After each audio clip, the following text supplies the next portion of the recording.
Welcome to I guess, the end of contact week. And James Iandoli came up with the idea. And it was from the 12th to the 18th. And I know, James, you've been having many videos on this topic, and that's been great. And so I guess I'll start the panel with a question. So as we all know, the Gillibrand-Rubio amendment is about to pass. It's supposed to pass before Christmas. And there's a lot of provisions in that amendment that are going to take us to a new phase as it pertains to UAP, whether it's the scientific plan for studying and coming up with theories as to how UAP operate, or the rapid response team that's going to be constructed for actual people to go out into the field quickly when there's been UAP reports. They're asking for information on UAP encounters in proximity of nuclear facilities. They're asking for any information on biological effects people have had when they've encountered UAP. There's even going to be coordination amongst allies to discuss this issue. And they're even asking for any information on exploitation of UAP, suggesting crash retrievals. So this is a pretty big deal. So my question is, since December 16, 2017, when the New York Times article was published, I think collectively, journalistically, we've been mostly focusing on the technology itself. But right before the Gillibrand Amendment passes and going into that new phase of this process that's been ensuing for the past 4 years, when do you think the question is going to become more central of who exactly is behind the wheel of this technology? And I'll give this to Richard Dolan first. Oh, all right. Well, thank you. Thanks, Robbie. This weird thing is, I think you hit the exactly correct point. It's like in the last 4 years, we were so thrilled and excited that we got any kind of love at all from the media, any kind of acknowledgement of the UFO reality, that we were, and I think really easily guided into this conversation about, oh, well, what else does the Navy have? And are we going to have disclosure? And, you know, and that's all that's important. But a lot of things have gotten lost in the shuffle. One is the deep nature of the cover-up, things like crash retrievals and the like. But the other, which you're referring to, is contact. I mean, that just gets completely brushed aside, it seems to me. And it's so important. And, you know, we're dealing, it's easy for us to forget, we are dealing with an intelligence that is operating here. Whether they have intentions that we would consider good or not, we don't really know for sure, but they're doing everything they are by stealth, and they are definitely having a major impact on our society, if covertly. And we don't have any conversation about this whatsoever. So that's a discussion that needs to happen in a broader context. I mean, UFO researchers talk about it enough, but the broader public, the general public, is just not there yet. And it would be a good idea to get people there. What about you, James? When do you think this is going to enter the zeitgeist and the conversation? Because I just don't think the Gillibrand-Rubio amendment passing can do so without elevating this topic into the mainstream. I've heard that there's going to be more 60-minute segments on this issue. And when the NDA finally gets signed by Joe Biden, I think there'll be an onslaught of new coverage, because this new office might be funded over $1 billion. Some have speculated that it will reach into that territory, and it's inevitable that the UFO topic has to become more saturated in our conversation. So when do you think, James, the issue of who's behind the wheel will take greater priority in the discussion, journalistically and otherwise? Yeah, I think for the mainstream conversation and get there, we still have, I think it's still the reality, the UFO reality is still sinking in for people, the general public. You still see people debunking and being skeptical to the extent where it's still pretty silly. And I mean, again, the contact question, right? The idea of contact, I think those are some of the most fundamental questions that people have about the UFO phenomenon. Even people not into the subject I think their genuine curiosity is like, okay, if UFOs are real, who are they? What are they doing here? And that kind of thing. What are their intentions? So I think it has a way to go to be in the mainstream thing. I think we're going to see probably articles that address it here and there, but I think we're still in a way codependent in a way for that kind of disclosure moment. I think when there's like an official disclosure, and I hate to say that because, what's out there is already, in my opinion, enough for any rational thinking person to say, okay, UFOs are real. But I still don't think that has completely clicked with the world, where you have somebody like Neil deGrasse Tyson, coming out and just dismissing it completely. But then again, you have people like Michio Kaku, who's super supportive of it, and he's asking the right questions and using the right frameworks. So in kind of like, I guess, a realist perspective, I think it's going to take a while for the conversation to centralize there. I think we're going to see threads of it, but I don't think the conversation of contact being like a central idea is not going to be there for a few years, unless there's some kind of event that takes place, where, a whistleblower comes forward with that's talking specifically about entities and bodies and something along those lines. I think it's going to take a big event to bring that to the forefront, mass sighting, something like that. But even then, I can see it being talked about for a little while, and then kind of we're still going to go back to this, UAPs real kind of military interaction thing. Jay, what's your take? Well, thanks. And I really appreciate being here. I think, it's an amazing week to be talking about this. Here we are 4 years yesterday since that initial Leslie Kean, Ralph Blumenthal, Helene Cooper front page article in the New York Times. And, as Ryan, you put it, the defense bill has this new UFO office. And so within 4 years, that's pretty amazing, but there's still so much work to do. Right.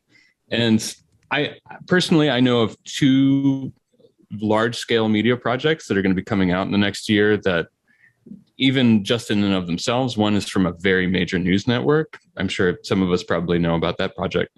And, I think that from what I've heard and from the talking heads that have been involved in some of that stuff, or the contacts that have been made that way, that there is going to be a little bit more talk about occupants even within this next year. Right. But that's the thing, right? In choosing to use a word like occupants, we're recognizing that there have been several waves of this already. Like, 50 years ago, at the end of the 60s, we had a whole, within our field, there was a whole acknowledgement. Okay, occupants. We don't want to say aliens. We want to say occupants. Where are we going to go from there? And then by the end of the 70s, a lot of people recoiled from that. And then they wanted to kind of focus through the telescope again and get away from the idea of contact. And then people like Whitley Strieber and Bud Hopkins and John Mack came along about 35 to 30 years ago, and they started bringing it to the fore again. Like, this is what they look like. These are beings.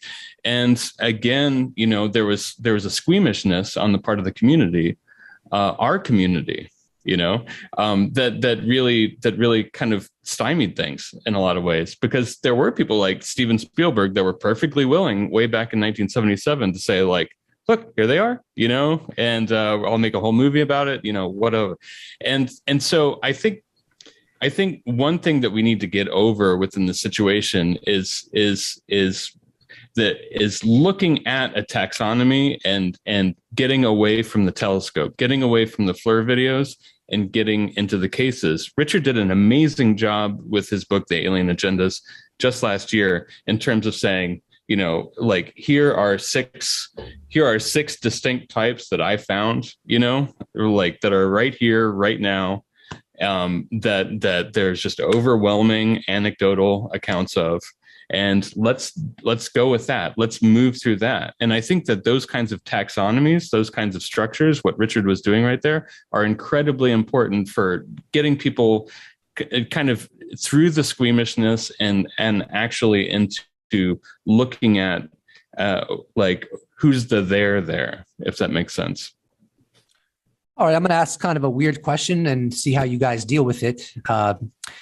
So I've heard there's a Whitley Strieber's had an explanation that he at one point discussed, as far as I can tell, as to why there is a cover-up. He has stated, from what I've heard, someone that I think is knowledgeable told me this, hopefully it's correct. He has stated that according to a high-ranking military officer he talked to, the government used the cover-up and the dismissal of UFOs as a way to prevent them to have a wider access to our reality. Suggestive of that, if the, as Stephen Bassett likes to call it, if the truth embargo was removed, obviously this topic would saturate the earth on every level, scientifically, journalistically, academically. Our history books would be rewritten. Even the curriculum in our middle schools and high schools would be altered, because obviously if we have non-human intelligence engaging our planet, that's something that's worth discussing, to say the least. Do any of you think that the magnification of this topic, 7+ billion of us, could somehow influence the phenomenon itself to interact with us in a way that it never has previously? And I'll give that to Richard Dolan first. Wow. It's an interesting question. And I don't recall if I remember hearing Whitley say that. I believe it. I just, I didn't remember that one. And by the way, thanks, Jay, for the shout out for my book. Appreciate that. I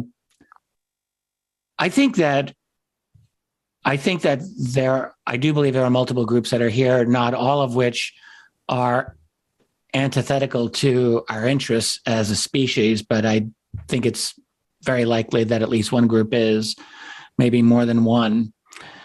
And I think they seem to be operating very happily clandestinely. So it is an interesting question to ask, like, by opening up a public discussion, do you sort of invite them in? That seems to be the implication that I'm reading. Maybe you guys can never do.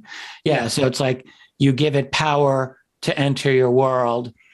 And I don't know if that's true or not, but I would say that we're really hampered by not discussing this publicly, because this is the biggest thing imaginable. We're now in an era where you're never supposed to believe in conspiracy theories. That's considered wrong now. But we're dealing with the grandest of all cover-ups of all time, the UFO cover-up. I can't imagine what is bigger than that. And it is so deeply ingrained into our society. And we're now at a point in this world where we are literally looking at a global fascistic revolution, a digital turnkey totalitarian system that's going on all around us. Like, we need to be asking, like, is there any relationship whatsoever between what is going on here and the presence of these other beings? I don't know for sure, but like, this is important. And the fact that not only is the alien part really not being discussed, we don't even really, other than a few people here and there scattered, I think, are really talking about this global totalitarian revolution, which is happening at breathtaking speed. So I think we've got to be getting these conversations out, and we need to recognize that this is very, very difficult, because at least in the research that I've had, and I'm certainly not alone here, some of these beings look just like us. They look just like human beings. They may be human beings. Maybe they're humans that work for them. I don't know what they are, but there's certainly a large number of human operators. And so that begs the obvious question, are any of them in our society? Well, you talk around. I know it sounds crazy to anyone who's just traipsing along and finds this show on YouTube, but you go to any significant UFO researcher who's been in this field for a long period of time, and they will tell you the exact same kinds of stories, that there are these human-looking beings, and they are integrated or integrating into our society. That doesn't have to be a bad thing. It could be a bad thing. The fact is, we just aren't talking about it. So I would always vote in favor of getting this information out, talking about it openly. And it's not going to be a comfortable conversation to have, because you'll immediately have a whole array of people saying you are engaging in fear mongering, and you're going to be engaging in a new like Salem witch trial. Like, there's the alien next door to me. Like, and indeed, like, that kind of craziness can happen. But what if you're in a situation where there really is an unfriendly infiltration that's happening? And I'm not saying that human beings are, we are without our own problems. We have a lot of problems. I mean, we're almost a culture of insanity, but nonetheless, we do have the right to defend ourselves. And I don't know who all these beings are. And I think that it's important that we have a conversation about it. Great. How about you, James? Do you think this topic becoming more saturated in our zeitgeist will have an influence on how the phenomenon itself interacts and engages our species? Yeah, I think so, to a degree. I mean, I don't think that our participation necessarily, either prevents or encourages their interaction with us. I mean, I don't think if like the entire world is conscious and aware of UFOs, that means that it gives them the ability to influence us more. I mean, and maybe sociologically, but I don't think it's like if a bunch of people become aware of UFOs, they can now enter our world and do what they will, so to speak. Because I know people. I believe Tom DeLonge has mentioned something along those lines. And like the kind of Collins elite ideology is where like you're given power to the demons by thinking about them. I know that actually is a real theme that comes up in some fundamentalist circles, and what people would call the Collins elite. And I don't think that's the case. I think whatever represents the UFO intelligences, probably several phenomena. At least some of the groups seem to do. They can do as they want, regardless of our awareness of them. And, there's certainly probably some groups have been doing that for thousands of years before we even had the idea of extraterrestrials or, angels and demons and so on. So I do think that they will be responsive in a sense. The UFO intelligence will be responsive to how we go forward with this. And it's been mentioned before, but I think that some of what's going on now could very well be orchestrated and calculated by them. And that's why we've seen some of these interactions with the military and the nuclear facilities. That could all be part of a long-term, as Richard Dolan's book goes, alien agenda, right? This whole thing could be orchestrated in a sense, because I don't think that they're just going around prodding, saying, "Hey, let's see what will happen." I think they have an idea. The UFO intelligence has an idea of what their influence is over us, to the extent of when they interact with us. I don't think they're just doing it randomly. There's likely a purpose for it, and they have probably calculated for those responses. So in a way that is them, I don't want to say pushing forward disclosure, but that's certainly a way of them impressing on us in a way that they know that we're going to respond to it, right? So although I think it is going to have an effect, I don't think that it's given to that they can only interact with us if we're aware of them. I think they can do basically whatever they want at any given time.